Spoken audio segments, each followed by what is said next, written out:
Assalamualaikum warahmatullahi wabarakatuh. Kembali lagi bersama gue Mayang Humairo, dan ini adalah podcast kedua gue tentang bipolar disorder. Kenapa gue tertarik dengan bipolar disorder ini sendiri? Karena gue mengalami gejala-gejala bipolar disorder yang telah gue sebutkan pada part 1. Jadi kalau kalian yang belum mendengarkan podcast gue di part 1, kalian bisa cek videonya di link deskripsi, udah gue tuliskan di situ, kalian tinggal klik saja. Dan gue sedikit simpati karena mungkin kalian yang merasakan apa yang gue rasakan, gejala-gejala bipolar itu sendiri, ingin konsultasi namun terkendala dengan biaya. Oke, gue paham kok itu. Gue juga mengalami hal itu. Ya, ketimbang buat bayar konsultasi dokter dan ke psikiater, mendingan buat makan. Apalagi kalau gue mendingan buat bayar kosan atau enggak buat bayar kuliah.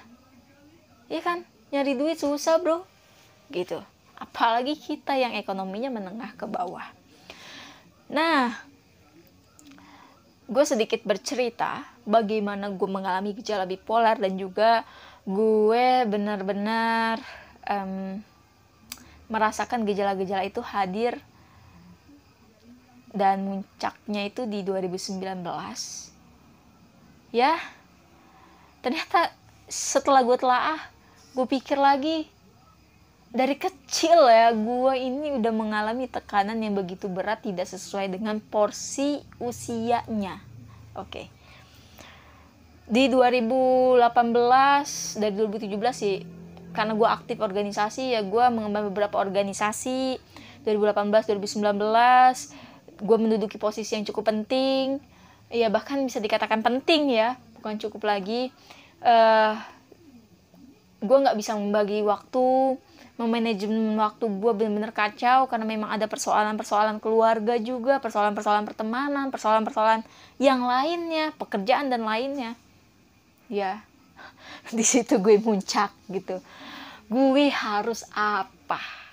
Setelah banyak pikiran-pikiran yang menghantui otak gue ini. Ya, alhasil ketika gue hampir frustasi, pikiran kotor gue itu apa? Bunuh diri. Bahkan ketika gue melihat benda tajam, ya seperti gunting, pisau gitu, atau bahkan sampai obeng sekalipun, itu rasanya tuh ingin gue ambil, terus gue tusukin ke tangan gue gitu. Nah, gejala-gejalanya ya memang udah gue alamin udah cukup lama. Faktor penyebabnya, gue ini adalah salah satu dari sekian banyak anak yang mengalami broken home. Ya mungkin kalau lu merasakan broken home, sama. Gue juga broken home. Gue anak broken home. Puncaknya 2013, orang tua gue pisah, dan itu memang gue yang minta ke nyokap gue untuk pisah sama bokap, karena memang udah tidak sejalan. Disakitin udah dari dulu, bahkan dari gue belum lahir, dari posisi kakak gue masih kecil. So, hal itu selalu membayangi. Bahkan yang paling parah adalah gue mengantarkan nyokap gue sendiri ke pengadilan agama dengan kendaraan yang sangat terbatas. Hal itu kalau diingat, gue selalu nangis gitu.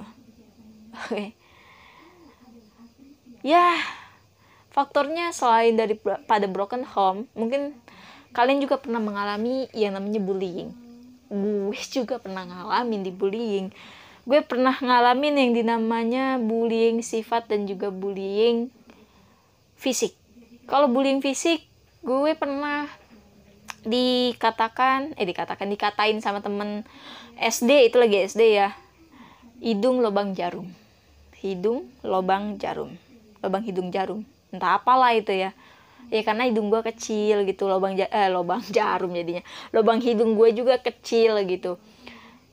Dan bahkan yang gue bikin menggelitik gitu ya, gue cari-cari sekarang model tipe hidung kayak gue ini kayak model keturunan Yunani. Anjay, bela diri banget ya, nggak mau disalahin gitu ya, nggak apa-apa sih ya kan, membuat bahagia diri sendiri. Oke guys, Terus gue pernah dikatain juga tukang ceramah, karena memang gue pernah ikut ceramah gitu beberapa kali, bahkan ketika samenan atau perpisahan kelas dulu lagi SD, ya gue suruh ceramah gitu, suruh pidato gitu. Ya ketika gue mengatakan atau kritik sedikit aja langsung dikatainnya apa? Ada asal lu tukang ceramah, Mai. Tukang ceramah, Mai. It's okay lah. SD coy. Dibullying ya ada sedikit rasa kesel sih. Oke, kita beranjak ke SMP. Gue juga pernah dibullying. Karena apa? Karena gue nggak pernah pacaran, tapi gue dibullying apa? Gue dibullying karena gue suka dengan sesama jenis. Karena gue kurang pergaulan. Mengejutkan guys. Gue disangka suka dengan sesama jenis. What? Gue masih normal. Karena ya kenapa kenapa gue tidak ingin pacaran, karena gue ngeliat lingkungan gue ini adalah lingkungan zona merah, dimana anak kecil udah paham tentang ngerokok, minum-minuman, omongan-omongannya udah kasar. Ya gila sih kalau menurut gue gitu. Dan ada beberapa orang tua yang memang mencontohkan kurang baik gitu. Pergaulan bebas, ya itu parah. Dan disitulah puncaknya gue nggak pernah mau pacaran. Oke, lanjut.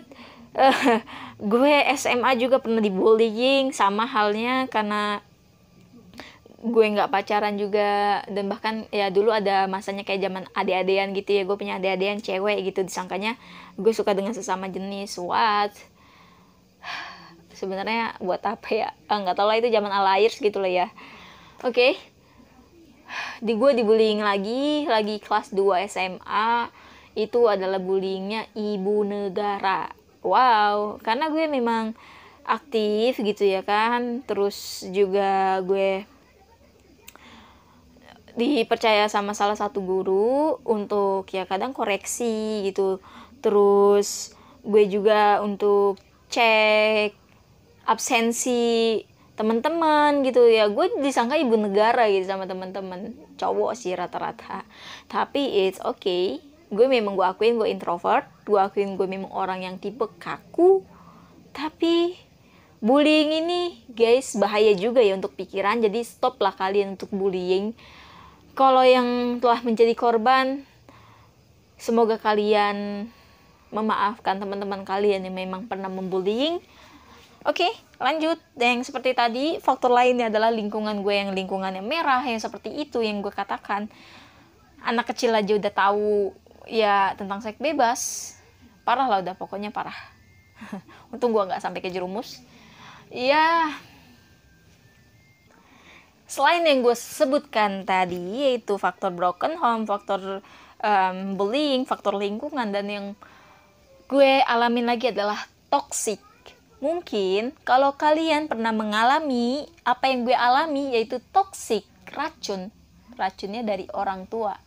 Mungkin kalau pacar, karena gue nggak pernah pacaran ya. Toksik sahabat juga gue nggak begitu banyak temen yang deket sampai benar-benar parah gitu. Ada temen gue beberapa ya, karena gue tipe orang nggak pemilih sebenarnya. Kalau lo mau enjoy sama gue ya enjoy gitu. Kalau enggak ya udah, oke, ngapain dibahas lagi ya. Nah, gue selalu dituntut dulu sama orang tua, dimana gue harus peringkat, harus berprestasi. Oke, gue dari TK, zamannya TK gue peringkat coy. Kelas 1, SD 2, 3 itu gue peringkat 1, kelas 4 gue peringkat 2, 5, 6 gue peringkat 1. Itu tuntutan orang tua coy. Nilai gue tuntutan. Di di kelas 3 3 jadinya. Di SMP gue juga sama. Pernah dituntut hal yang sama, yaitu peringkat. Gue dituntut peringkat yang sama. Oke, SMP taruhlah gue nggak sampai peringkat pertama. Gue banter ya nggak sampai lewat dari peringkat 10 lah. Gue pernah peringkat 8, pernah peringkat 6 gitu. Dan peringkatnya masih lumayan lah, tapi masih tetap dituntut sama orang tua, gengs. Oke lah. Terus selain dari itu, SMA gue masih dituntut, guys. Dituntut peringkat. Dari TK, SD, SMP, SMA gue masih dituntut peringkat. Oke, SMA gue kelas 12 aja sih yang benar-benar anjlok nilainya, karena bahasa Arab gue nggak pandai dengan bahasa Arab. Ada satu nilai bahasa Arab gue remedial, dan itu belum dikasih nilainya kosong, benar-benar kosong, bukan merah ya. Kalau merah mungkin gue bisa peringkatnya lebih baik gitu. Ini peringkat 12 guys, dan itu sepanjang sejarah gue peringkat 12, peringkat parah. Oke lah, peringkat gue nggak putuskan. Tapi yang lebih parah lagi adalah gue dituntut untuk masuk kelas IPA, sedangkan gue nggak mau. Jujur gue sampai nangis di kelas waktu itu, karena pas perpindahan kelas antara IPA atau IPS, gue milihnya IPS. Gue nggak mau IPA. Gue mau menunjukkan bahwa IPS ini bukan ikatan pelajar stres, tapi ikatan pelajar smart. Nah, inilah yang gue buktikan gitu, gue bisa di sana. Tapi orang tua masih tetap membahas tentang hal tersebut ya. Nah, setelah daripada toksik orang tua, gue ngalamin sampai di kuliah, gue masih dituntut IPK guys. IPK gue minimal 3,8, pernah gue 3,78. Abis gue diomelin. 3,78 itu masih bagus. Wow, dapat 3,5 aja udah sempurna gitu ya kan. Rasanya dapat 3,5 udah bangga. Ini gue dapat 3,78 masih diomelin. Sedangkan yang pintarnya juga banyak gitu loh. Oke lah, di situ gue merasa tertekan. Terus ya gue pikir bahwa dengan perpisahan orang tua gitu, permasalahan sudah selesai. Ternyata permasalahannya makin ada aja. Ntar permasalahannya dari adik gue, dari kakak gue, dari abang ipar, dari ponakan gitu, dari nyokap gue sendiri. Ada aja masalahnya guys. Itu yang bikin gue memuncak sampai benar-benar gue di 2019 seakan-akan tuh semua masalah ditumpukan gitu. Masalah kerjaan, masalah kuliah, masalah organisasi, terus masalah keluarga, masalah pertemanan, semuanya dilimpahkan tuh rasanya. Udah, gue hampir putus asa dan frustasi.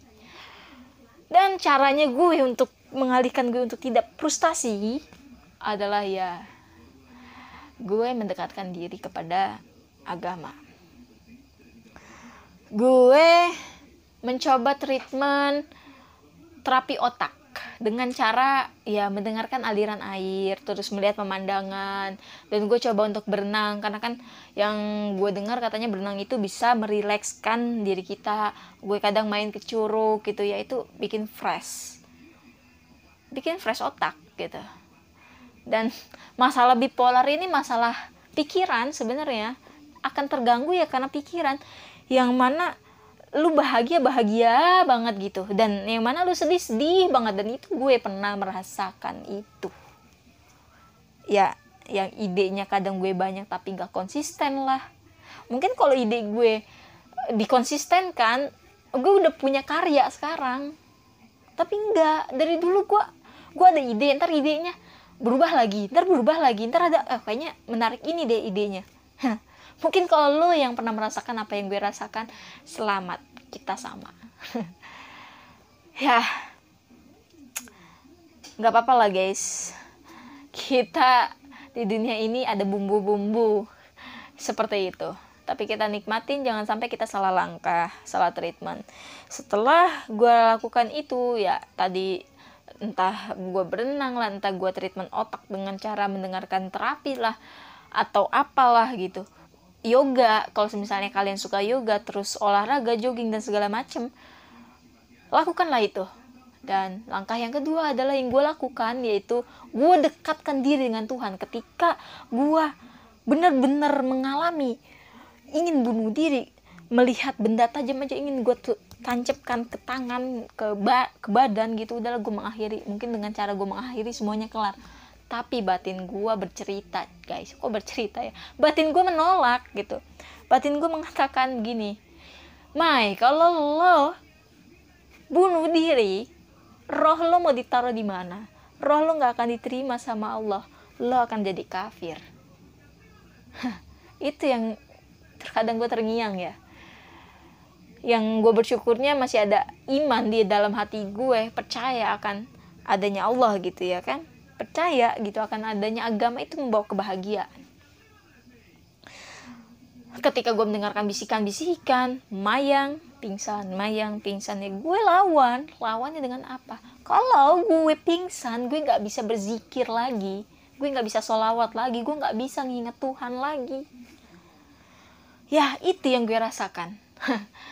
Semoga apa yang kalian rasakan seperti yang gue rasakan. Ya, coba kita perbaiki diri, kita introspeksi diri, kita mengaca diri, kita lebih dekatkan diri kepada Tuhan. Walaupun seperti orang sakau, lu pernah gak ngalamin gitu, lu mau bunuh diri, udah di tangan nih, udah deket nih pisau nih, sama tangan yang satunya lagi nih, deket urat nadi, tapi ketika menahan, wow, emosinya luar biasa, marah-marah. Iya, ya dulu gue juga begitu, tapi ketika kita mendekatkan diri sama Tuhan, sama Allah, sama agama, kita memperkuat iman, kita meyakini bahwa agama itu memberi kebahagiaan dan solusi. Insya Allah akan ada jalan untuk di sana. Itulah cerita gue tentang bipolar disorder. Semoga teman-teman bisa mengambil hikmah di balik cerita gue yang panjang ini. Dan ada ada part ketiga, maksudnya ada part ketiga dari bipolar ini, yang tentang dimana bipolar dengan rasa syukur. Gue akan membahas itu. Semoga pada podcast gue kali ini memberikan manfaat buat teman-teman semua. Kurang lebihnya gue mohon maaf. Terima kasih telah mendengarkan. Wassalamualaikum warahmatullahi wabarakatuh.